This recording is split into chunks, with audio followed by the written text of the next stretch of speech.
Another 16 days of activism against gender-based violence may have ended with some success on awareness creation, but very little progress has been achieved in deterring perpetrators. This comes as women's rights activists continue to receive cases of physical and sexual assault against women and minors.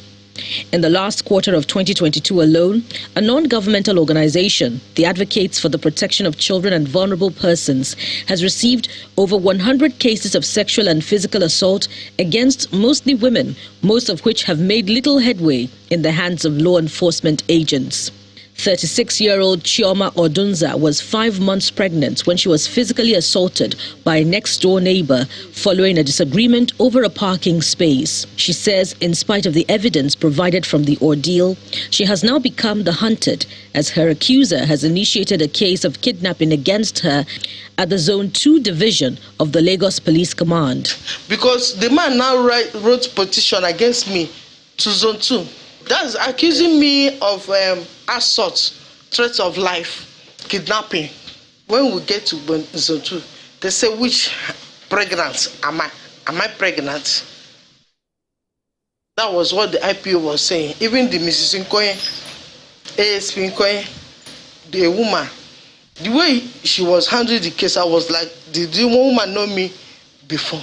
Mrs. Odunza's experience may be child's play compared with the trauma experienced by a number of rape victims who choose to be anonymous. They have accused a former pastor of theirs of rape at different times. The survivors, in a telephone interview with Channels, claimed that their alleged abuser used subtle manipulation to make them comfortable before making his move. Maybe I shouldn't even just stop this time since it's not going to do anything to me anyways. So I went naked, and immediately I went naked, he went naked too. And it was at that moment I knew that this was beyond a test. This was beyond test of loyalty or anything. So I was surprised, but then he had his way and he raped me in the sitting room. I was actually bleeding that day. I did one spiritual song. I can still remember the song. Let praises rise from the inside. That was the song. And he started speaking in tongues. So I entered the room first. I nakeded myself and lied down on the bed. And he was speaking in tongues like he came inside all through. While having sex with me, was like speaking in tongues, telling me to say amen. I'm a survivor myself.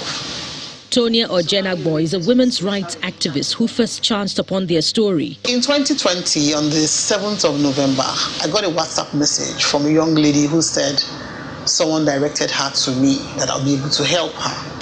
So she sent some screenshots and some pictures to me, and one of the pictures was an infected private part of a female private part, which threw me off balance, and immediately I responded that, what is this?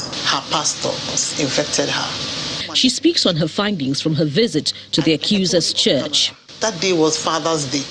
That you have said Happy Father's Day to your earthly father, and you haven't said Happy Father's Day to your father in the Lord, who is more important than your earthly parents. And my colleague and I looked at ourselves and no, this is not right. Ojenagbo wonders why the said pastor is still a free man, despite all evidence provided to prove the case brought by the victims. Did you hear what I said just now? I didn't hear you, yes. I said let's commit this sin together. Sin, sir? The chief operating officer of the ACVPN, Mr. Ebenezer Omejalile, wonders why cases like this don't get accelerated hearing and prosecution by the state, just as others involving relatively big names like actor Baba Ijesha. Accelerated prosecution on Baba Ijesha's case. And because Baba Ijesha is a big fish, and everybody wants to make name, till less than 1 year, he got judgment. So why is it that and so many of the pastors, the religious clerics are still working free? The Executive Secretary of the Domestic Violence and Response Unit responds to the perception of selective treatment of cases held by the ACVPN. In Lagos State, we have designated police stations referred to as family support units, and we enjoy a seamless, if I may say, working relationship with these divisions. But according to her, the Alagbon division of the force handling the rape case is not one of them. And where we felt that it was the need for DPP to step in, we made that call. And just last week, DPP was able to issue legal advice that the man has a case to answer. And so let's not compare tomatoes to potatoes. Yes, it appears that one case has gone a certain way and is straight court, but the facts are different. Meanwhile, the force PRO and the spokesperson of the Zone 2 division of the police force were not available to comment on the matter as at the time of this report. Activism against cases of physical violence and sexual assault against women is about social justice, as offences continue when suspects are not detained and prosecuted in a timely manner. Many expect the authorities to take this as a major social melee and tackle it frontally. Bukola Samuel Wemimo, Channels Television News.